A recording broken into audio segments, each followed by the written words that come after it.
Hello दोस्तों, आप सभी का स्वागत है हमारे चैनल पे। दोस्तों ये हमारी बायोलॉजी है, जिसमें हम देखेंगे, पहले देखेंगे कौन कौन से इंपॉर्टेंट टॉपिक हैं, फिर देखेंगे इंपॉर्टेंट बहुविकल्पी, फिर प्रश्न उत्तर इंपॉर्टेंट देखेंगे। ये देखेंगे कि कौन से इंपॉर्टेंट है और कौन कौन से वेरी इंपॉर्टेंट है। तो जल्दी से इस वीडियो को शेयर कर दीजिए, फिर मैं स्टार्ट करती हूँ। दोस्तों आज का हमारा क्या चैप्टर है? चैप्टर 1, पुष्पी पादपों में लैंगिक जनन। ये है दोस्तों। चलिए अब हम देखते हैं दोस्तों, इसमें हमारा क्या इंपॉर्टेंट है हम ये देखेंगे।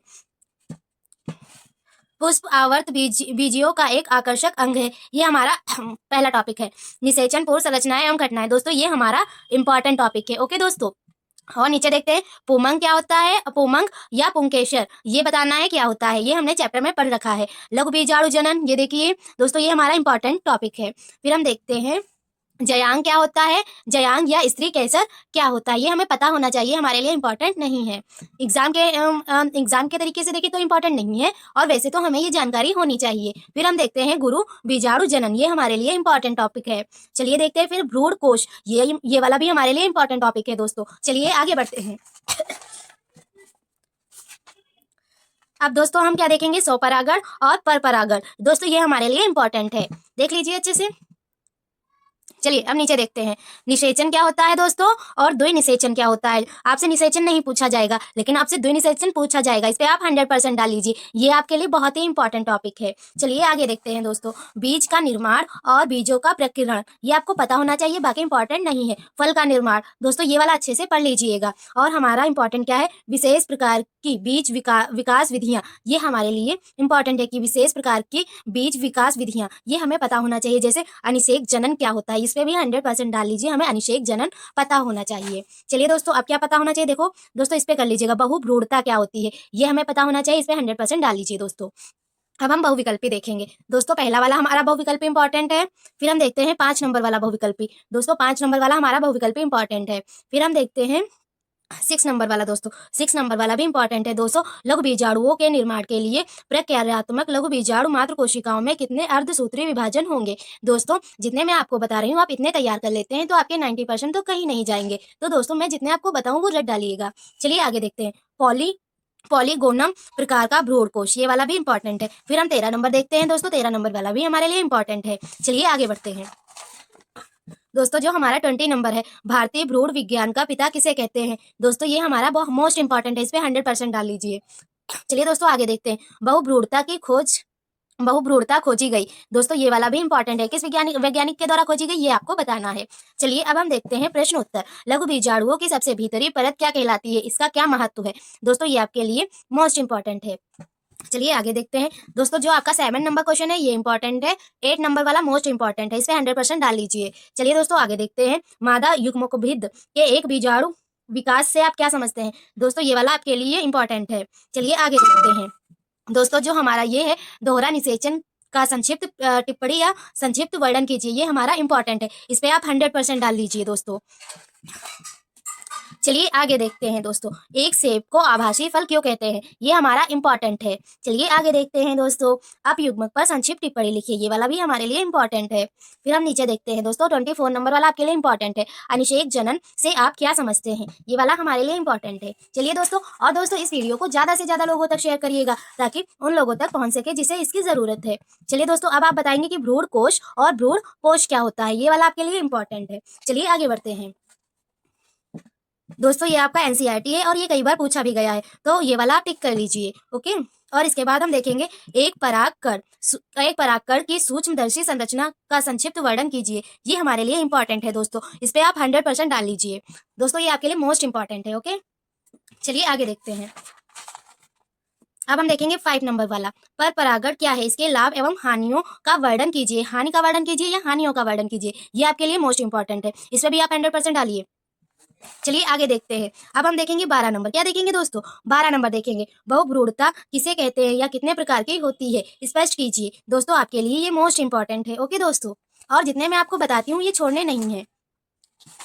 चलिए आगे देखते हैं, अब ये देखिए, पुष्पी पादपों में लघु बीजाणु जनन का संक्षिप्त आपको सचित्र वर्णन कीजिए, ये आपको बताना है। ओके दोस्तों, ये वाला आप तैयार कर लीजिएगा। ओके, जो हमारा क्वेश्चन नंबर 1 है। फिर हम देखते हैं क्वेश्चन नंबर 2, एक प्रारूपिक आवर्त बीजी बीजांड का सचित्र वर्णन कीजिए। ये हमारे लिए मोस्ट इंपॉर्टेंट है दोस्तों, इस पे आप 100% डाल लीजिए दोस्तों। जिसपे मैं आपसे कहती हूँ 100% डाल लीजिए, इट मीन्स आपके लिए वे वेरी वेरी इंपॉर्टेंट है। ओके, चलिए आगे देखते हैं। अब हम देखेंगे 5 नंबर वाला, आवर्त बीजी पौधों में निषेचन क्रिया का वर्णन कीजिए। निषेचन के बाद पुष्प में होने वाले परिवर्तनों का वर्णन कीजिए। ये आपके लिए इंपॉर्टेंट है।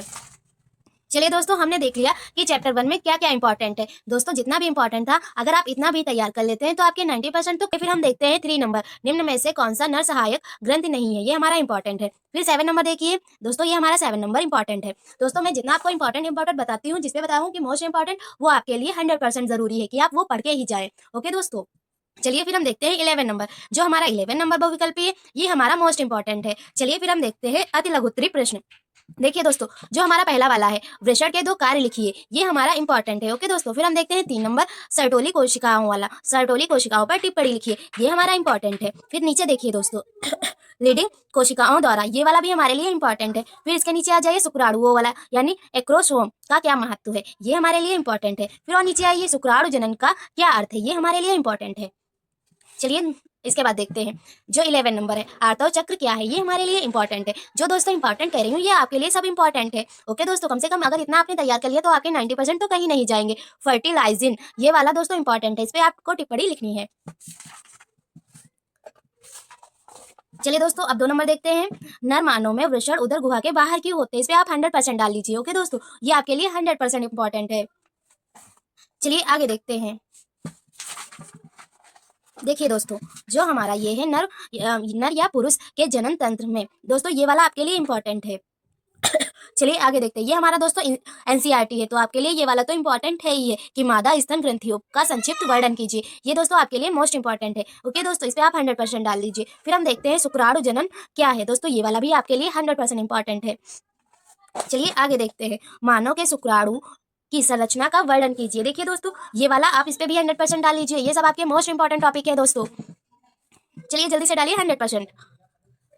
दोस्तों ट्रस्ट मी, अगर आपने इतना ही तैयार कर लिया तो आपके 90% तो कहीं नहीं जाएंगे। ओके, चलिए अब हम देखते हैं। अपरा की परिभाषा दीजिए, इसके 2 कार्य लिखिए। ये हमारा मोस्ट इंपॉर्टेंट है दोस्तों, इस पे भी 100% डालिए। फिर हम देखते हैं नर जनन तंत्र दोस्तों, ये वाला हमारा इंपॉर्टेंट है। फिर आगे देखते हैं अंडाणु जनन क्या है, ये वाला भी हमारे लिए इंपॉर्टेंट है। ओके दोस्तों, चलिए आगे पढ़ते हैं।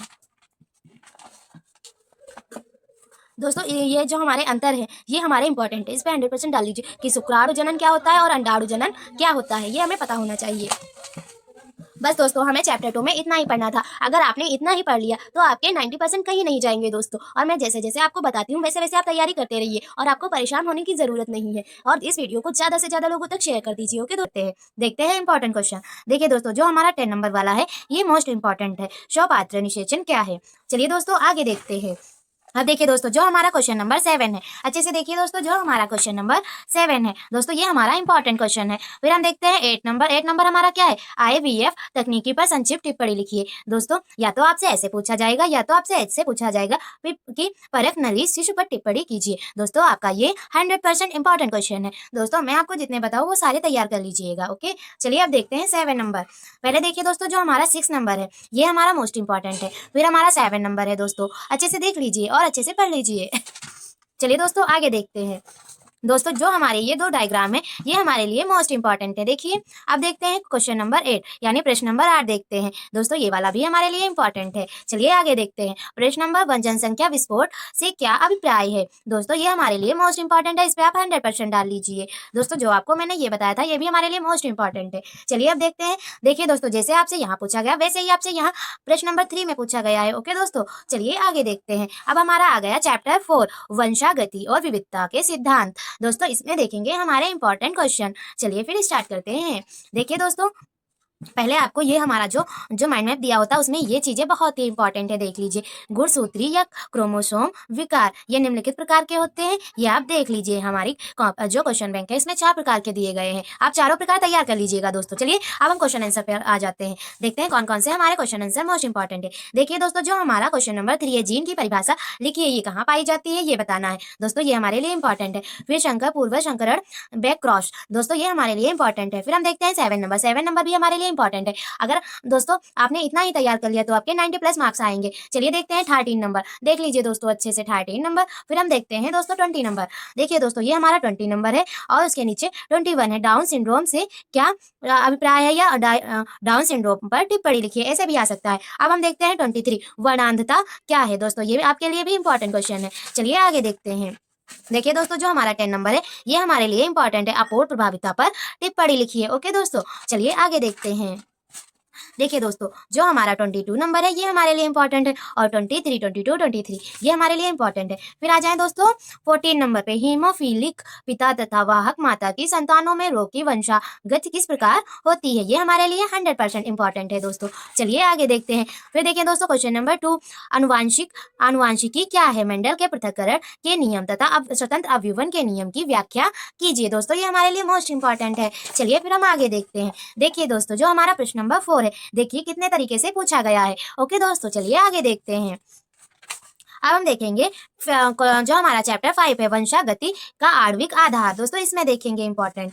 ओके चलिए फिर स्टार्ट करते हैं। देखते हैं जीन की क्रियाशील इकाई को क्या कहते हैं, ये हमारा पहला वाला 20 नंबर। फिर 21 नंबर, प्रोटीन संश्लेषण में सूत्रपात तथा समापन प्रकूट का नाम लिखिए। ओके दोस्तों, फिर हम देखते हैं जो हमारा प्रश्न नंबर 1 है, डीऑक्सीराइबोज संकरा क्या है, इस संकरा की अणु संरचना बनाइए। ओके दोस्तों ये हमारे लिए इंपॉर्टेंट है। चलिए फिर हम देखते हैं 15 नंबर, मानव जीनोम परियोजना में महापरियोजना क्यों कहा जाता है, ये हमारे लिए इंपॉर्टेंट है। फिर 16 नंबर देखिए दोस्तों ये हमारे लिए 100% इंपॉर्टेंट है। डीएनए फिंगरप्रिंटिंग से आप क्या समझते हैं, मानव जीवन में इसके उपयोग पर प्रकाश डालिए। उसके बाद दोस्तों देखिए ये हमारा जो प्रश्न नंबर 1 है, डीएनए आनुवंशिक संरचनाओं का वाहक अणु है, प्रयोग द्वारा सिद्ध कीजिए। ओके दोस्तों, फिर देखते हैं 5 नंबर वाला, राइबोसोम आरएनए पर टिप्पणी लिखिए। ओके दोस्तों, अब देखते हैं 6 नंबर हमारा आनुवंशिक कूट क्या है, इसकी कोई 4 विशेषताएं लिखिए। ओके दोस्तों, चलिए आगे देखते हैं। जो हमारा 9 नंबर है, मानव जीनोम परियोजना पर टिप्पणी लिखिए। अब हम देखते हैं प्रश्न नंबर 2। प्रश्न नंबर 2 हमारा डीएनए की आणविक संरचना का सचित्र वर्णन कीजिए, ये हमारे लिए मोस्ट इंपॉर्टेंट है। ओके दोस्तों, चलिए आगे देखते हैं। दोस्तों जो हमारा प्रोटीन संश्लेषण है का वर्णन कीजिए, ये भी हमारे लिए मोस्ट इंपॉर्टेंट है। अब आ जाए चैप्टर नंबर 6। ओके दोस्तों अब आ जाते हैं चैप्टर नंबर 6। दोस्तों चैप्टर नंबर 6 के कल हम इंपॉर्टेंट क्वेश्चन देखेंगे। दोस्तों आज के लिए इतना काफी, और जितना मैंने आपको बता दिया बस इतना ही तैयार करते रहिए। तो मिलते हैं कल की क्लास में। लेकिन दोस्तों मेरा एक छोटा सा काम कर दीजिएगा, इस वीडियो को ज्यादा से ज्यादा शेयर करिए ताकि मेरा भी सपना पूरा हो। तो मिलते हैं कल की क्लास में, तब तक के लिए जय हिंद, जय भारत।